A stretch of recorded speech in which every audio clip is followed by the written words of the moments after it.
या गोष्टीचं आम्ही साहेबांना जाणीव करून दिली की खाकी वर्दी हा आमचा अधिकार आहे आणि तो लवकरात लवकर मिळावा.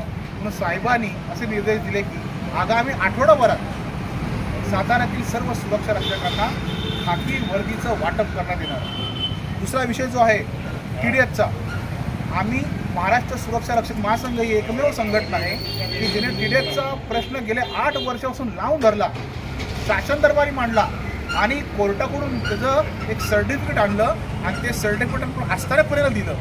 आस्थापनेला TDSची आम्हाला आमच्या खात्यावरती वर्ग केलेले आहे, परंतु अजूनही बोर्डाकडे तो TDS तसाच पडला आहे जो सुरक्षा रक्षकांच्या खात्यात जायला होता. दुर्दैवानं तो सुरक्षा रक्षकांच्या खात्यात गेला नाही.